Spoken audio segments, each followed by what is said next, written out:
Hello, and welcome to Lesson 3 of the Power of PMAs course. Today, we will be exploring some of the pros and cons of PMAs. By now, you should be able to explain what a PMA is and a little bit about the history of PMAs. And if you're like most people, when you first learn about PMAs, you're probably thinking, this sounds too good to be true. But it's not. As with anything in life, there are indeed pros and cons, and we're going to go through each of them together now. The first advantage of having a PMA is autonomy. Autonomy means to be self governing. PMAs are a practical way for us to do that. So rather than be dependent on the government, instead, we're walking in our God given freedoms to govern ourselves by operating our businesses, associations, clubs, ministries, and churches independent of any government rules and regulations. The second advantage of a PMA is privacy. I'm sure that you have seen a sign similar to this one at some point in your life, but perhaps you have not fully grasped the significance of this simple sign. By posting this sign, you are declaring that your property is private and no one is permitted to have access to your private property without your express permission. With a PMA, not only is our property private, but our speech is private, our business is private, our contracts are private, our health advice is private, our money is private, our associations are private, our religious beliefs are private, our worship services are private, our children's education is private, and our families are private. Often, when I think of privacy, I think of Mr. Wilson from the show Home Improvement. Throughout the entire show, he hid his face behind his privacy fence. So even though we could see him, we couldn't really see him. We knew his name, but he really maintained his privacy because of the barrier that he had set up. PMAs are the equivalent of our privacy fence, our own barrier that we set up to protect us from the government intervening or trespassing where they do not belong. The third advantage of PMAs is security. When you operate a business in the public domain, you are subject to the government's ever changing rules and regulations. Anyone who tried to operate a business during COVID can attest to the fact that being under the state's jurisdiction puts you in a position where your business is not secure. Over the last 2 years, we have seen businesses and churches being forced to shut down and to enforce unconstitutional mask and vaccine mandates.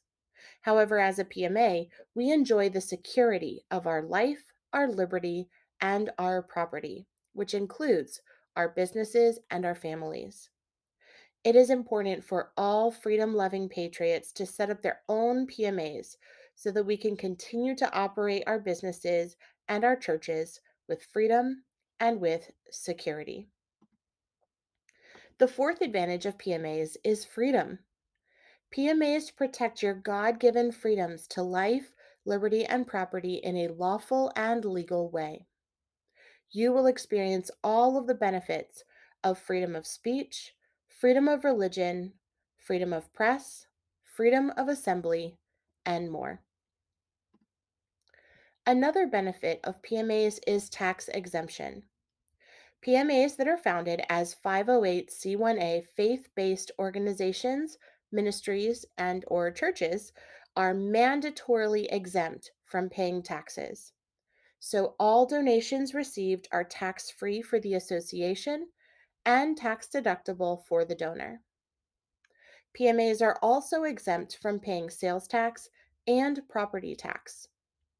As a disclaimer, this is not legal or financial advice, so please seek counsel from a professional if you have additional questions. And last but not least, PMAs are very easy to create. All you need are properly founded documents and at least 2 founding trustees, and then your faith based organization, ministry, or church may begin operation. To set up your PMA, I invite you to book a free PMA consultation with me at the link in the description of this video, as well as in your course. All right, now let's talk about the two cons of PMAs. One of the disadvantages of PMAs is the fact that they are no longer common knowledge, even though they were at one point in our history. As a result, it may be difficult to find accurate information about them, especially from lawyers and accountants that are unfamiliar with PMAs.